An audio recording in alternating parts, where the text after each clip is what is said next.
और अब खबर चारधाम यात्रा में मौसम के हाल की। पिछले कई दिनों से उत्तराखंड में चारधाम यात्रा में बारिश के चलते तीर्थयात्रियों की मुश्किलें बढ़ गई थी। हालांकि श्रद्धालुओं का हौसला डिगा नहीं और बड़े उत्साह के साथ लोग दर्शन के लिए चारों धाम पहुंचते रहे। गुड न्यूज ये है कि आज से उत्तराखंड में मौसम साफ हो सकता है, जिससे यात्रा और भी सुगम हो जाएगी। ये आस्था का सफर है, श्रद्धा की डगर है, जिस पर रुक रुक कर हो रही झमाझम बारिश की फुहारों के बीच उमड़ रही तीर्थ यात्रियों की ये भीड़ चारधाम यात्रा के प्रति उनके चरम उत्साह को बयां कर रही है।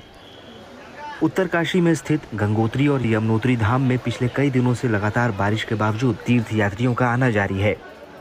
लोगों की भक्ति भावना पर बारिश की बौछारों का कोई असर नहीं पड़ता नजर आया।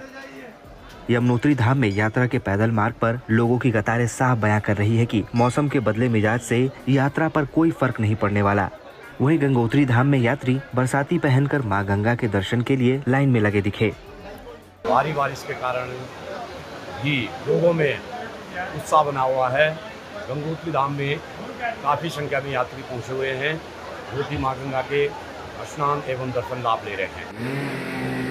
यमुनोत्री राष्ट्रीय राजमार्ग पर बारिश और तूफानी आंधी के कारण पेड़ गिरने से कुछ देर तक आवाजाही में दिक्कत हुई, लेकिन फायर ब्रिगेड के जवानों ने मुस्तैदी से पेड़ को काटकर ट्रैफिक बहाल कर दिया। वहीं चारधाम यात्रा पड़ाव में हरबटपुर बस अड्डे पर आंधी और बारिश के कारण तीर्थ यात्रियों के लिए लगाए गए टेंट और रजिस्ट्रेशन सेंटर को कुछ नुकसान हुआ, लेकिन वहां मौजूद पुलिस और प्रशासन के दल ने तत्काल राहत की व्यवस्था की ताकि चारधाम जा रहे लोगों को किसी तरह की दिक्कत न हो। प्रॉब्लम जब हमने प्रशासन को बताया तो उन्होंने तुरंत हमें बताया कि आपको यहाँ पे चिंता करने की कोई जरूरत नहीं है। हम यहाँ पर पहुँचे तो भारी तूफान था और हम पहले ही घबराए हुए थे, जैसे कि हमारे देश की सिचुएशन है। पर जब हम यहाँ पे आए तो ये शॉकिंग और ज्यादा बड़ा हुआ कि पुलिस हमारे लिए व्यवस्था में पहले से ही जुड़ी हुई थी। उन्होंने हमें जल्दी जल्दी सेफ जगह पे पहुँचाया। अचानक बदले मौसम के कारण विकासनगर के हरबटपुर में यमुनोत्री मुख्य यात्रा मार्ग पर कई जगह भारी भरकम पेड़ सड़क पर गिर गए, जिससे यातायात में बाधा आई। साथ ही बिजली के तार टूटने के कारण भी दिक्कत हुई। अच्छी बात यह है कि हर मुश्किल से निपटने और लोगों को उनके मुकाम तक पहुंचाने के लिए तेजी से जरूरी उपाय किए गए हैं। जो भी पुलिस बल उपलब्ध था यहाँ, उसके अलावा एसएसबी जो उपलब्ध थी, उनके द्वारा यात्रियों को सुरक्षित जगह, जो कि बस अड्डे का जो निर्मित भवन है, पक्का भवन है, उसमें शिफ्ट कर दिया गया।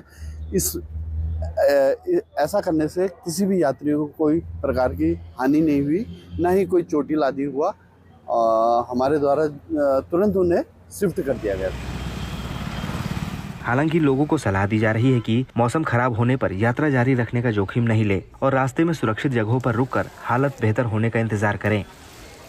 ये भी कहूँगा मैं, बीच में कई पहाड़ों का कुछ इलाके आते हैं, कभी कभी लैंडस्लाइड वगैरह भी हो जाती है, तो रिस्क ना लीजिएगा। और ड्राइवर फिर बीच में भी चीज़ें मिल जाती हो सकता है आपको जर्नी ब्रेक भी करनी पड़ जाए, तो कोई पैनिक होने की जरूरत नहीं है।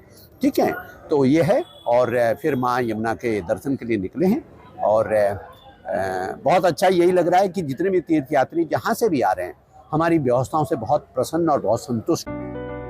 आज से उत्तराखंड में मौसम की स्थिति में सुधार की उम्मीद है, लेकिन हाल के दिनों में मौसम के बदले रूप को देखते हुए तीर्थ यात्रियों की सुरक्षा और व्यवस्था को लेकर विशेष सतर्कता बरती जा रही है। साथ ही लोगों को खुद भी एहतियात बरतने का सुझाव दिया गया है ताकि यात्रा में कोई परेशानी न हो। विकासनगर से टीना साहू और उत्तरकाशी से ओमकार बहुगुणा के साथ bureau report, good news today.